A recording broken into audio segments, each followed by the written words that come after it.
compte à rebours est donc lancé. Dans quelques jours, les regards se tourneront vers les urnes à l'approche du 12 avril.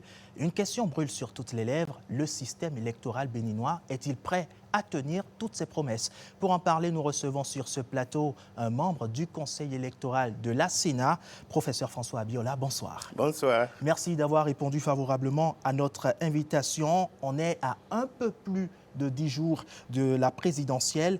Peut-on dire que la Sénat est totalement prête? Bon, je peux dire que la Sénat est en train d'être prête. Et pour organiser une élection transparente, paisible, comme nous en avons l'habitude. Et vous savez, mon cher ami, que pour faire une élection, et bien sûr, il faut 4 choses. Lesquelles? Il faut 4 choses. Il faut des textes pour fixer les règles. Il faut un organe pour gérer l'élection. Il faut des électeurs. Et il faut des candidats. Et à l'heure où nous sommes, quel réglage est-ce que vous apportez? Le réglage que nous apportons, c'est d'abord le personnel.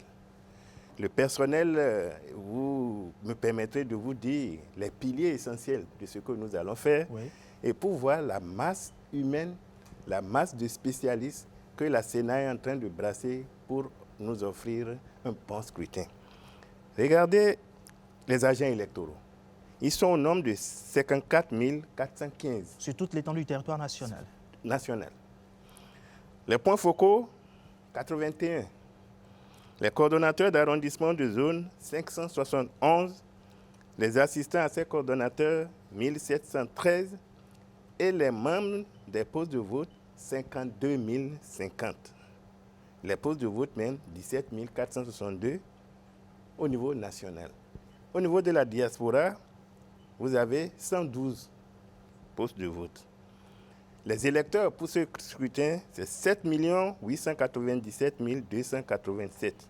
Et au niveau de la diaspora, 62 679. Vous voyez donc que c'est important. Une masse importante. Il a fallu plutôt que la Sénat s'occupe de tout ce monde pour en faire des spécialistes pour faire, comme j'ai dit tout à l'heure, une bonne élection. Au niveau si vous me permettez, au niveau de la diaspora, oui, nous avons 10 pays. C'est ça. 10 pays. Et par exemple, au Burkina Faso, nous avons un centre de vote, ça c'est le pays. Et dans chaque pays, nous avons un ou des centres de vote. Au niveau du Burkina Faso, nous avons un centre de vote à Ouagadougou. Au Congo-Brazzaville, nous avons un centre à Brazzaville et un autre centre à Pointe-Noire. Au niveau de la Côte d'Ivoire, le centre, un seul, est à Abidjan. Au niveau du Gabon, un seul centre qui est à Libreville. Au niveau de la Guinée équatoriale, un centre à Malabo. Au niveau du Nigeria, 3 centres, Abuja, Lagos et Ibadan. Au niveau du Sénégal, un centre à Dakar. 8e pays, c'est le Canada. Un centre à Montréal.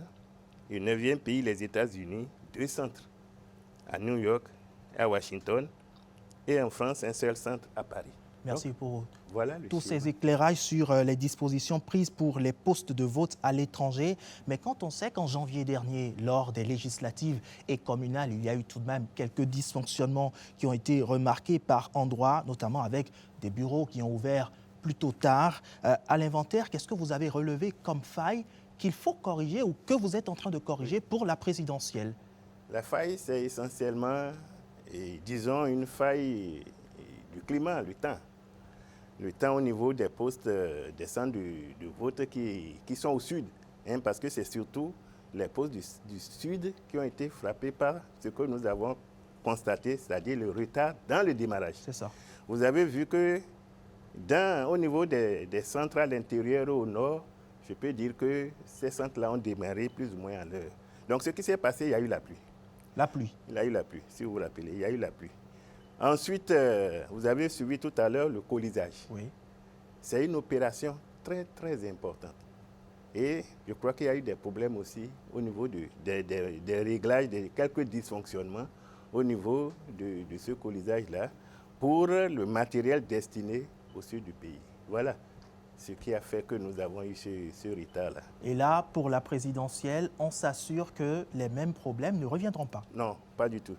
les mêmes problèmes ne vont pas revenir, mon Très cher bien. compatriote. Alors, très rapidement, en quelques mots, quel message vous avez à adresser alors aux Béninois d'ici et même de la diaspora avant la présidentielle du 12 avril Le prochain? message, c'est que vous me permettez de faire une petite incursion. Très rapidement. Et on parle souvent de taux de participation. C'est ça. Un taux de participation, et on compare ce taux à ce qui se passait, par exemple, de 1995 à 2015.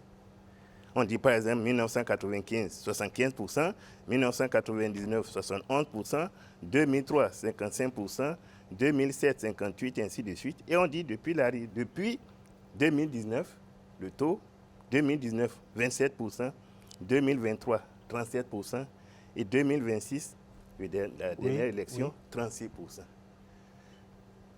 Mon cher ami, ce n'est pas seulement le fait que les gens ne soient pas sortis qui montre ce taux-là.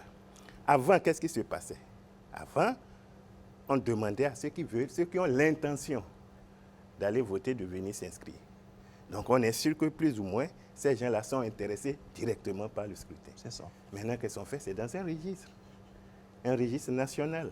C'est là qu'on tire les électeurs. Que tu sois d'accord, que tu aies des capacités pour aller voter ou pas, que tu sois malade, tu es forcément électeur. Du coup, ça joue sur ce taux-là de participation. Donc, c'est notre devoir à nous maintenant d'expliquer aux gens qu'au Bénin, quand tu es dans le registre-là, tu es forcément électeur.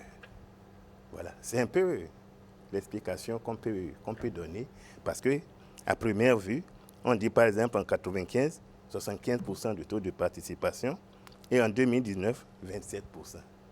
Ça va en décrescendo, là. Non, ce n'est pas décrescendo. C'est le système que nous avons adopté pour faire la liste des électeurs. C'est ça. Ça, moi, je suis formel là-dessus. Et aujourd'hui, vous rassurez que le système adopté... c'est le bon système. C'est le bon système. Mais il faut que les citoyens, il faut que le vote, je avance, ça n'engage que moi. Très rapidement. Vous savez, le vote n'est pas obligatoire au Bénin. Donc, ce système-là doit plus ou moins rendre le vote plus ou moins obligatoire. Puisque nous avons, que tu veuilles, que tu ne vois pas, que tu ne veuilles pas, une fois que tu es dans le registre national, tu es électeur. Très bien. Merci beaucoup, professeur François Abiola, pour tous ces éclairages. Je rappelle que vous êtes membre du Conseil électoral. On va dire donc bonne suite des préparatifs pour la présidentielle du 12 avril prochain. Oui, ça va être bien. Merci beaucoup. Ça va être bien.